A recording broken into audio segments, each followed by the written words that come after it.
A lot of your former stablemates at the Nation of Domination are having a lot of success. D'Lo Brown, a bit of a career resurgence in TNA with Aces and Eights. You had The Rock win the WWE Championship for the first time in over a decade. Mark Henry as well, former world champ. What are your thoughts on your... All of them. Savio Vega went on to have great success. You know, hey, look, buddy, you know, when we formed that nation, right, we formed it with a group of guys that were, already proven wrestlers. You know, some of them come from a long history of wrestling in their family. So, it was almost certain that each one of them will go on from the nation and become successful in the ring and out of the ring and whatever we done. So we had a good bond then, and we have a bond now that continues to go on now. How happy are you for a guy like Mark Henry? For a lot of years was considered a bust and really proved all his naysayers wrong. Now, Mark Henry was never a bust. I have no idea where they get that, misunderstanding or misconception of whatever that was. Mark Henry was destined to be a success anyway, and particularly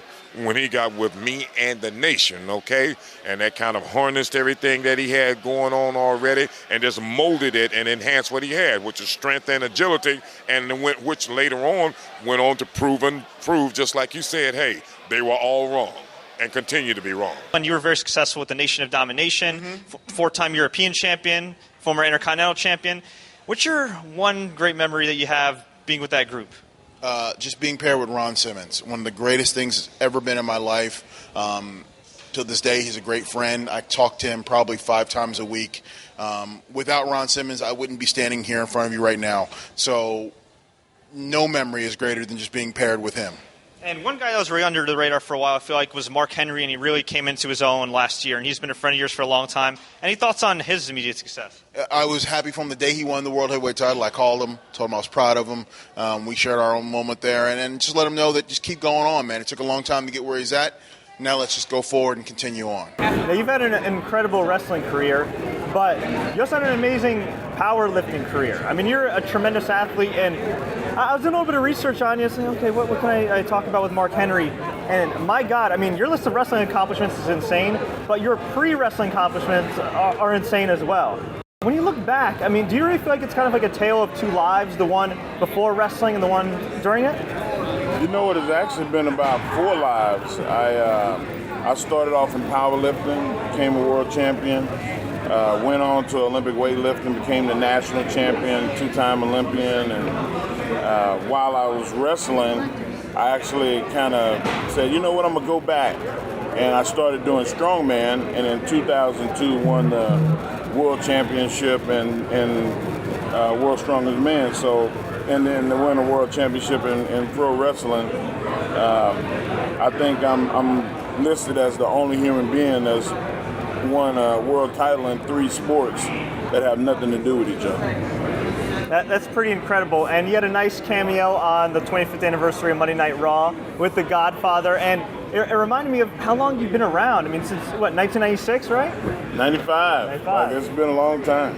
So for you, you're a guy that started out, came in with a lot of hype after the Olympics, went through some adversity, but really ended your career on a high note. Do you have any advice for any wrestlers right now that have been in WWE for a while, or another organization that maybe are kind of going through the struggle creatively in a rut, and what they need to do in order to break out? Because you're a guy that was up and down. You're in some main events, you were out, you're injured, you were in OVW at one point, and then all of a sudden, like the last 5, 6, 7 years of your career were some of the best work you had. Well, I mean, there's always storms, and a lot was expected out of me. I'd never done wrestling before.